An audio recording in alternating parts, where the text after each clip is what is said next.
تاریخ میں بہت ہوتا ہے ایسا، اس لیے ہم کہتے ہیں صحابہ کرام کو سمجھنے کے لیے سب سے پہلے قرآن ہے. تاریخیں انسانوں نے لکھی ہیں اور قرآن اللہ نے لکھوایا انسانوں سے ہی ہے، مگر اس میں غلطی سے پاک ہونے کی ذمہ داری کس نے لی ہے؟ اللہ نے لی ہے. جب قرآن نے کہہ دیا رضی اللہ عنہم، نبی کے ساتھیوں کو جو بھی کلمہ گو مسلمان تھے ان کے فضائل بیان کر دیے، تو ہسٹری کی ایسی کی تیسی. تو یہ کون سے لوگ ہیں بھائی کہ جو صحابہ سے بغض رکھنے والے ہیں؟ اس کی پہچان تو کریں، ہمیں معلوم تو ہو کہ آپ ہمیں آج تک یہ بتاتے رہے کہ یہ لوگ بغض رکھتے ہیں، حالانکہ حقیقت یہ ہے کہ 100 سال سے زیادہ عرصے تک ایسی حکومت قائم رہی ہے کہ جس میں ایک ایک ممبر پر، ہر مسجد پر علی کو گالیاں دی جاتی رہی ہیں. صحابہ کو گالیاں دینے کا سلسلہ کس نے شروع کیا؟ بھائی حدیث کی کتابیں تو کھولو. طارق مسعود صاحب، او صحابہ کا دفاع کرنے والو، علی کا دفاع کرو. بسم اللہ والصلاۃ والسلام علی رسول اللہ وآلہ ومن والہ. السلام علیکم ورحمۃ اللہ وبرکاتہ. صحابہ کرام سے بغض رکھنے والے لوگ کون ہوتے ہیں؟ دیکھیں، ابھی تک شاید آپ نے یہ سنا ہے، شاید نہیں بلکہ یقیناً یہ سنا ہوگا کہ صحابہ سے بغض رکھنے والے لوگ وہ ہوتے ہیں جنہیں رافضی کہا جاتا ہے. اور رافضی کا معنی ہمارے ہاں ہر ایک شخص اس کو یہی پڑھایا گیا ہے، یہی بتایا گیا ہے کہ رافضی وہ لوگ ہیں کہ جو شیعہ ہوتے ہیں. کیا یہ بات حقیقت ہے؟ کیا یہ بات درست ہے؟ کیا یہ ایک فیکٹ ہے، زمینی حقیقت ہے کہ روافض نے صحابہ کرام سے دشمنی کا آغاز کیا، یا صحابہ کرام کا بغض ان کے دلوں میں ہوتا ہے؟ تو حقیقت یہ ہے کہ آج تک ہم سب یہی سمجھتے رہے ہیں، ہم سب کو یہی بات بتائی گئی ہے، یہی بات ہمیں پڑھائی گئی ہے کہ روافض وہ ہیں کہ جن کے دلوں میں صحابہ کرام کا بغض ہوتا ہے. تو آج کی اس ویڈیو میں ہم یہ سمجھیں گے، یہ سیکھیں گے، سمجھنے کی کوشش کریں گے قرآن و سنت کی روشنی میں کہ وہ کون لوگ ہیں کہ جو صحابہ کرام کا بغض ان کے سینے میں، ان کے دلوں میں ہوتا ہے. حقیقت بات، کیونکہ ہمیں ہمیشہ جھوٹ بولا گیا ہے، ہمیں یہ بتایا گیا ہے کہ صحابہ سے بغض رکھنے والے لوگ وہ ہیں کہ جو شیعہ ہوتے ہیں، کہ جو یا علی یا حسین کہتے ہیں، وہی لوگ ہیں کہ جو محرم کے دنوں میں غم حسین مناتے ہیں. یہ لوگ صحابہ کرام سے بغض رکھتے ہیں، صحابہ کرام کو گالی دینے والے ہیں، صحابہ کرام سے نفرت کرنے والے ہیں، صحابہ کے دشمن ہیں، صحابہ کے دشمن، صحابہ کے دشمن. یہ چیز ہمارے بچوں کو بتائی گئی، مدارس میں سکھائی گئی، جلسوں میں پڑھائی گئی، اور دیواروں پہ لکھا گیا کہ یہ وہ لوگ ہیں کہ جو صحابہ کے دشمن ہیں. کیا یہ حقیقت ہے یا یہ پروپیگنڈا ہے؟ تو میں آج آپ کو بتاتا چلوں. اور کچھ مولوی ایسے ہیں کہ جو ممبروں پہ بیٹھ کے لطیفے سنا کر آپ کو ہنسی میں یہ ساری تکفیر آپ کو پڑھا دیتے ہیں، اور آپ کو پتہ بھی نہیں چلتا کہ آپ کے ساتھ ہو کیا ہے. وہ آپ کو بتاتے ہیں کہ دیکھیں یہ سب تاریخ کی باتیں ہیں، تاریخ ہے، حقیقت کچھ نہیں ہے. اور تاریخ تو لوگوں نے لکھی ہوئی ہے، بلکہ تفسیر تک بھی. ایک مولوی صاحب ہے، پاکستان کے مفتی ہے، اور اب میں ایسے شخص کے بارے میں کیا کہوں، یعنی جس کا کوئی علمی معیار ہی نہ ہو. اور تقریباً کوئی 1 سال ہو گیا اس شخص کو میں یہ کہہ چکا ہوں کہ صحابیت کی موضوع کے اوپر میں آپ سے گفتگو کرنے کے لیے تیار ہوں، لیکن غائب، کوئی عطا پتہ نہیں. یہ وہ شخص ہے کہ جو یہ کہتے ہیں کہ تاریخ سب لوگوں کی لکھی ہوئی بات ہے، اور تاریخ کا کوئی اعتبار نہیں ہوتا، کیونکہ تاریخ تو ایسی چیز ہوتی ہے کہ جو ہر بندہ اپنے ذہن سے لکھ دیتا ہے. میں آپ کو بتاؤں، حقیقت یہ ہے کہ اگر تاریخ لکھنے والا بندہ زیادہ وہ دیانتدار ہوتا ہے بنسبت اس کے کہ جو اس جیسا مذہبی ہوتا ہے، یہ حقیقت بات ہے. مثال کے طور پر جو تاریخ پاکستان لکھی گئی ہے یا ہندوستان کی تاریخ لکھی گئی ہے، یہ سارے جھوٹے ہیں، یہ سارے انہوں نے اپنی ذہنیت سے لکھا ہوا ہے. ممکن ہے کہ کسی نے کتاب کے اندر آپ یہ کہہ سکتے ہیں کہ اس بات سے مجھے اختلاف ہے، یہ ایک تاریخی حقیقت نہیں ہے، لیکن یہ بالکل حقیقت بات نہیں ہو سکتی مبنی بر حقیقت کہ آپ کہیں کہ تاریخ کا جو علم ہے وہ مستند نہیں ہوتا. قرآن مجید کا 1/3 تاریخ ہے، قصص ہے. اللہ سبحانہ و تعالیٰ نے حضرت ابراہیم کا واقعہ بیان کیا، حضرت موسیٰ کا بیان کیا، فرعون کے واقعات بیان کیے، نمرود کے، ظالم بادشاہوں کے. قرآن بھرا ہوا ہے. عاد و سمود کے، ارم ذات العماد کے واقعات بیان کیے، صالح علیہ السلام کی قوم کے، شعیب کے، اصحاب المدین کے، اصحاب الایکہ، اصحاب الاخدود، اصحاب السفینہ، اصحاب الرس، تمام قرآن مجید یعنی سبا کے واقعات، اور یمن کے قصے، قرآن بھرا ہوا ہے، حضرت یوسف علیہ السلام کا واقعہ.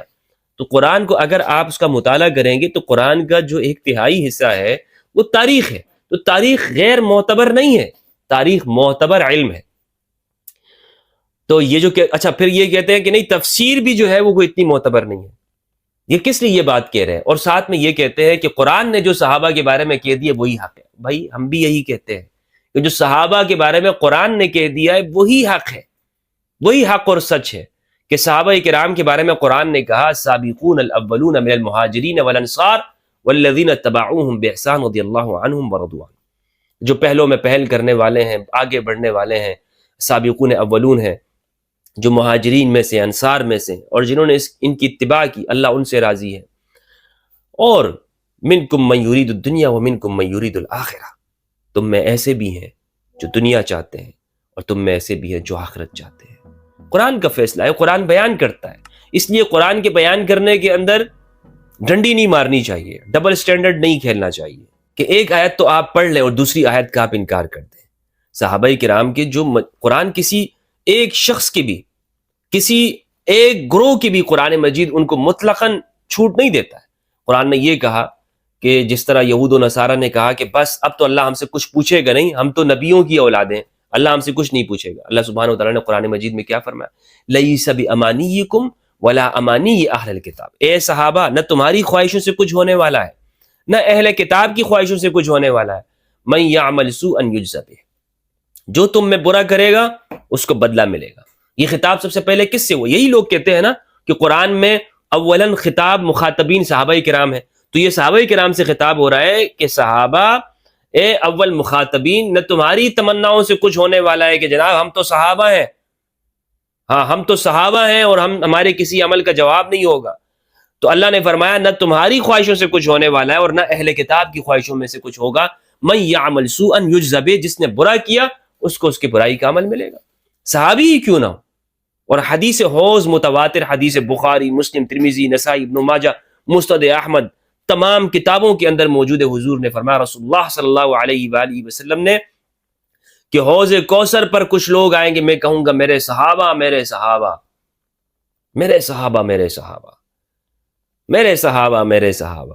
حضور فرما رہے ہیں اور فرشتے کہیں گے یا رسول اللہ صلی اللہ علیہ وآلہ، یا رسول اللہ یہ وہ لوگ ہیں کہ جو آپ کے بعد مسلسل اپنی ایڑیوں کے بل پھرتے گئے. پھر میں کہوں گا کہ دور ہو جاؤ دور ہو جاؤ. صحابہ، اصحابی اصحابی، اسیحابی اسیحابی، اور انہیں حوض سے دور کر دیا جائے گا. یہ حدیث متواتر ہے. متواتر کا مطلب یہ ہوتا ہے جس طرح قرآن مجید کی آیت ہے اسی طرح یہ حدیث بھی ہے. یہ اہل سنت والجماعت کی کتابوں کے اندر موجود ہے.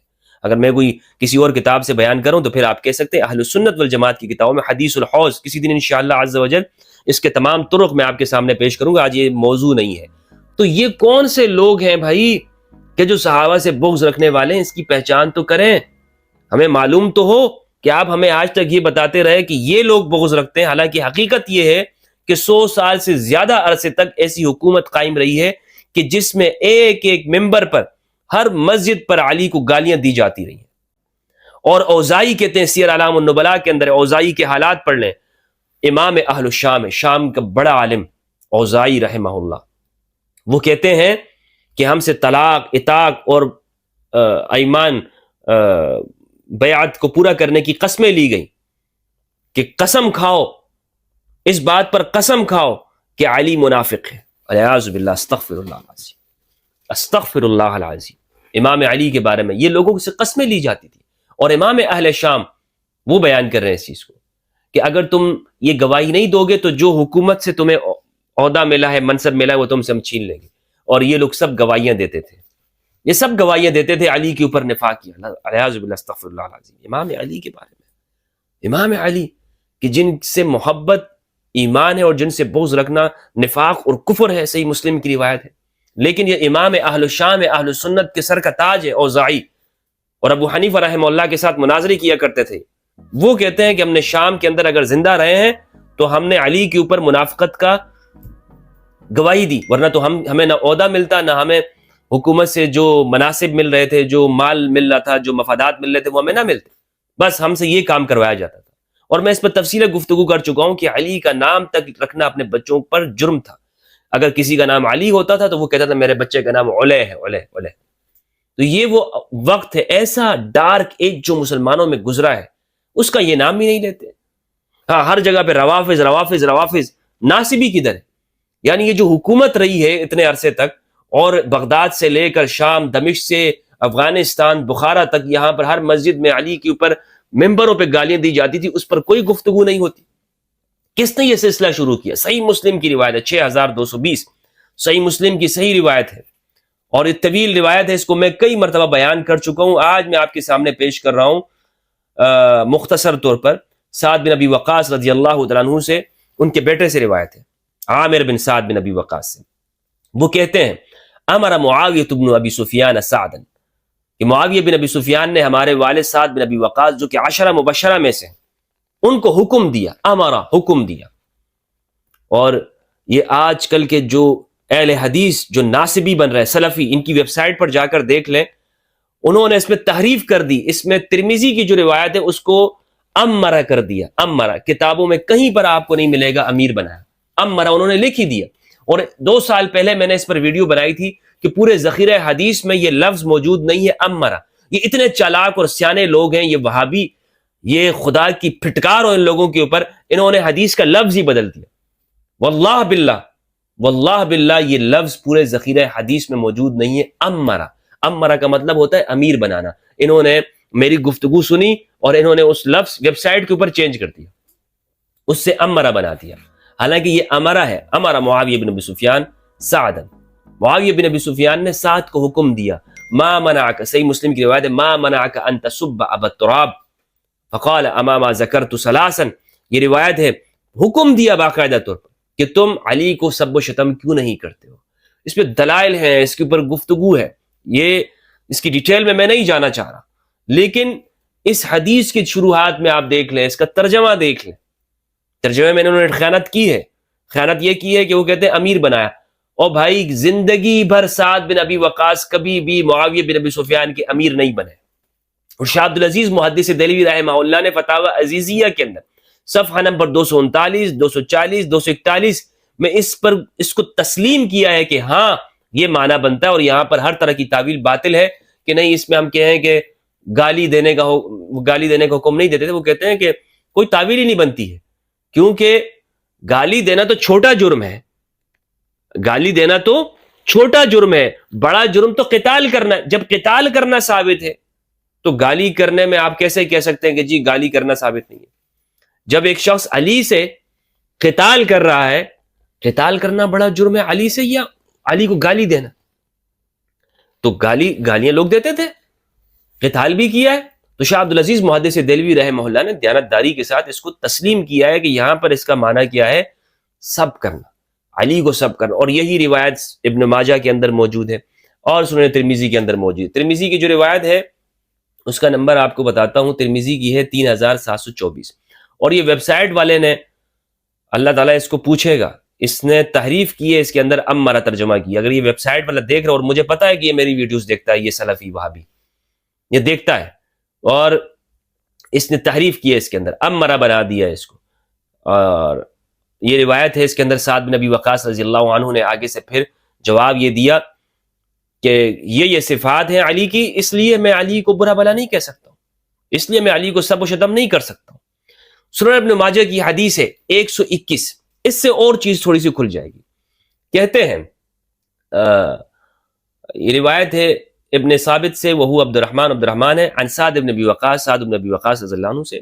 وہ کہتے ہیں قدم معاویہ فی بعض حجاته، معاویہ بن ابی سفیان اپنے ایک سفر حج میں آئے تو سعد رضی اللہ عنہ ان کے پاس ملنے آئے. لوگوں نے علی رضی اللہ عنہ کا تذکرہ کیا تو معاویہ نے علی رضی اللہ عنہ کو نامناسب الفاظ سے یاد کیا. عربی کے الفاظ ہیں قال قدم معاویہ فی بعض حجاته فدخل علیہ سعد فذكروا علیا فنال منه.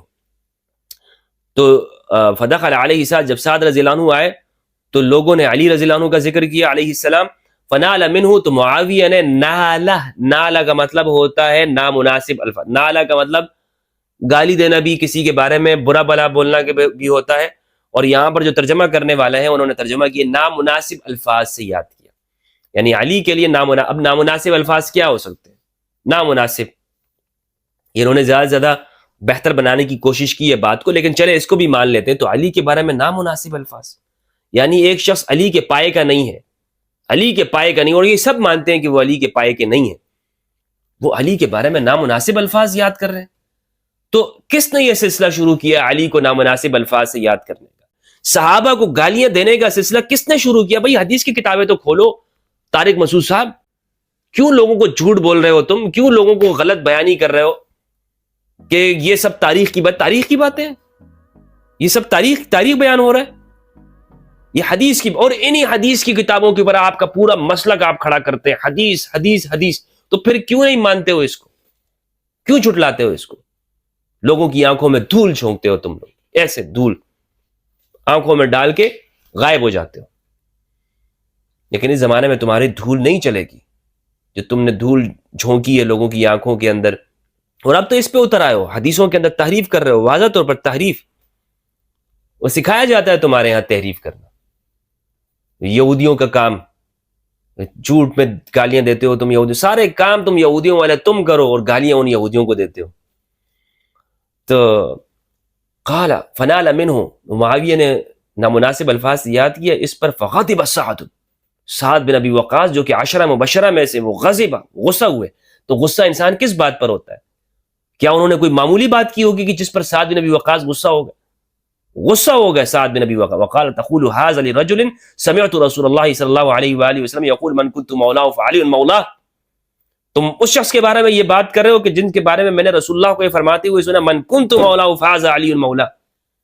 سعد بن ابی وقاص نے آگے سے یہ حدیث سنائی کہ چپ ہو جاؤ، تم علی کے بارے میں یہ کہہ رہے ہو جس کے بارے میں رسول اللہ نے فرمایا من كنت مولاه فهذا علی مولاه۔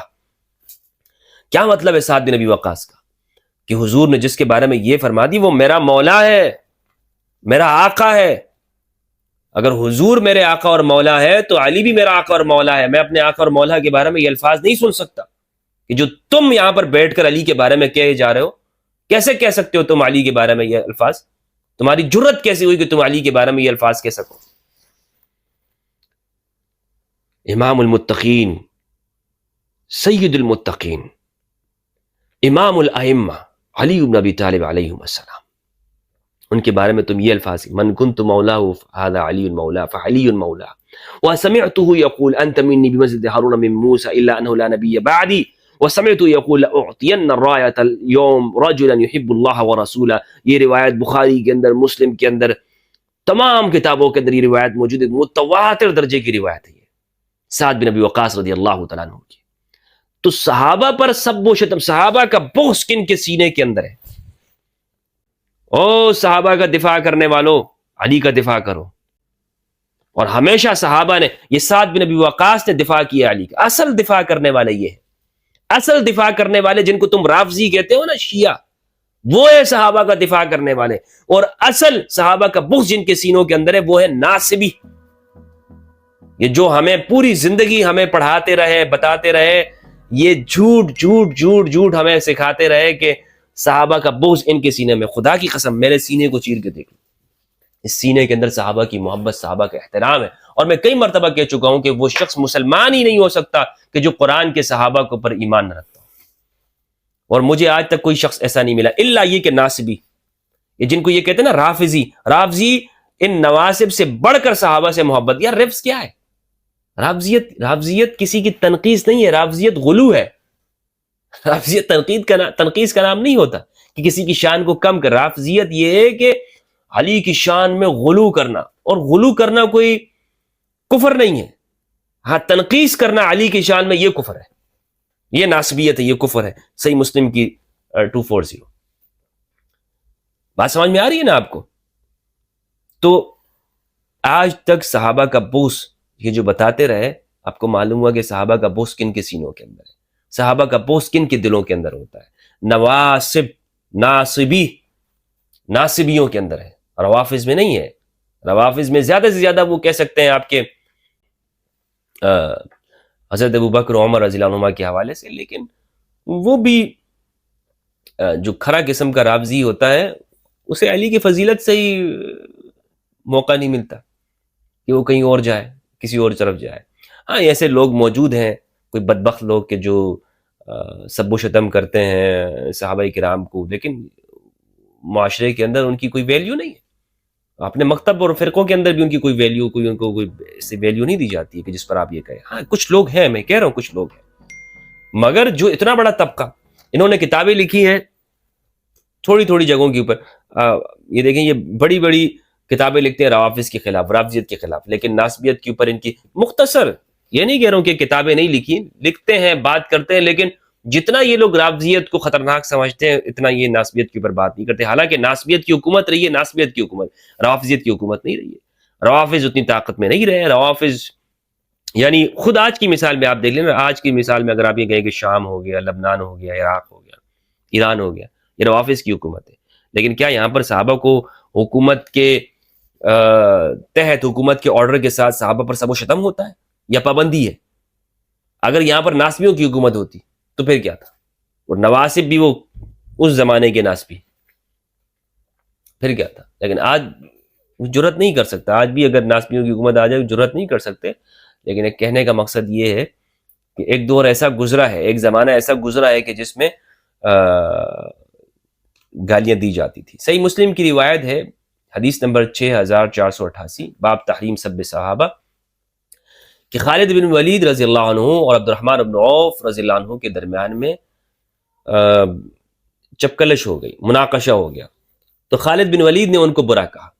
حدیث کے الفاظ فَسَبَّهُ خالد، تو خالد نے ان کو گالی دی، عبد الرحمن بن عوف کو. تو رسول اللہ صلی اللہ علیہ وآلہ وسلم تک جب یہ بات پہنچی تو آپ نے فرمایا لا تسبوا اصحابی، لا تسبوا احدا من اصحابی، کہ میرے صحابہ میں سے کسی ایک کو گالی مت دو تم.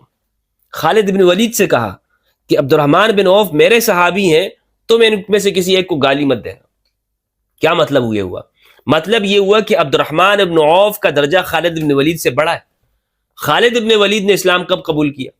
خالد بن ولید نے صلح حدیبیہ کے بعد عمرو بن العاص کے ساتھ مل کر اسلام قبول کیا نا، صلح حدیبیہ کے بعد. جبکہ عبد الرحمن بن عوف اس سے پہلے مسلمان ہو چکے ہیں. تو اس کا مطلب یہ ہے کہ صحابہ کے درمیان ان کی صحابیت میں بھی فرق موجود ہے. یہ نہیں کہ سارے صحابہ برابر ہیں، یہ جیسے ڈھنڈورا پیٹتے ہیں سارے صحابہ برابر ہیں جی، سارے، یہ کوئی دینی عقیدہ نہیں ہے کہ سارے صحابہ برابر ہیں. یعنی کوئی شخص اپنی ایسا نہیں ہوتا کہ وہ پیدائشی کوئی صحابی بن جائے. یہ صحابیت ایسی چیز ہے کہ جس کو حاصل کیا جاتا ہے، یہ خدا کی جانب سے نہیں ہوتا کہ اس کو خدا نے مرتبہ دے دیا. جیسے نبوت کا مرتبہ ہے، نبوت کا مرتبہ اور مقام ہے کہ انسان پیدائش سے ہی نبی ہوتا ہے، لیکن صحابی اس کے لیے کوشش اور محنت کی گئی اور وہ مقام و مرتبہ ان کو حاصل ہوا. پھر اس کے اندر بھی درجات ہیں کہ کوئی صحابی وہ بدر کا صحابہ ہے، کوئی اس سے پہلے کوئی مکہ کا ہے، اس میں بھی پھر آگے درجات اور تقسیم ہے نیت کے اعتبار سے. حضرت عمر کی روایت ہے بخاری کے اندر، حدیث غریب ہے لیکن نیت کی، انما الاعمال بالنیات، اعمال کا دار و مدار نیتوں کے اوپر ہے. من کانت ہجرتہ الی دنیا او الی امرأۃ ینکحها فہجرتہ الی ما ہاجر الیہ، کہ ایسے لوگ بھی ہیں کہ جو ہجرت اس لیے کرتے ہیں کہ کسی خاتون سے نکاح کے لیے یا دنیا کی طلبی کے لیے. تو حضرت عمر فرماتے ہیں کہ رسول اللہ نے فرمایا کہ اس کی ہجرت اسی جگہ تک رہ گئی، اور جس کی اللہ اور اس کے رسول کے لیے ہجرت ہے تو اس کی ہجرت اللہ اور اس کے رسول کا بدلہ وہاں سے ملے گا. تو مقصد یہ ہے کہ ہر چیز میں درجات اور تقسیمیں ہیں. ایسا نہیں ہے کہ بس جناب سارے صحابہ برابر ہیں. رسول اللہ نے خود فرمایا، خالد بن ولید کو اس جگہ پر صحابیت سے نکالا کہ تم اس کے برابر نہیں ہو. اور خدا کی قسم حضور نے فرمایا فَإِنَّ أَحَدَكُمْ لَوْ أَنفَقَ مِثْلَ أُحُدٍ ذَهَبًا مَا أَدْرَكَ مُدَّ أَحَدٍ وَلَا نَصِيفًا، کہ اگر خدا کی قسم تم میں سے کوئی ایک بھی احد پہاڑ جتنا سونا خرچ کرتے، وہ ان جو میرے یہ صحابہ ہیں ان کے تو وہ ان میں سے کسی کے دیے ہوئے ایک مد کے برابر بلکہ اس کے آدھے کے برابر بھی اجر نہیں پا سکتا اگر سونے جتنا بھی تم خرچ کرو گے. تو یہ فرق کیا ہے حضور صلی اللہ علیہ وآلہ وسلم نے خود صحابہ کے درمیان میں بھی. انشاءاللہ عز و جل اس پہ میں پہلے بھی گفتگو کر چکا ہوں، صحابیت کی ڈیفینیشن کے اوپر میری کئی لیکچرز موجود ہیں. آنے والے وقت میں اس پہ دوبارہ سے بھی بات کروں گا.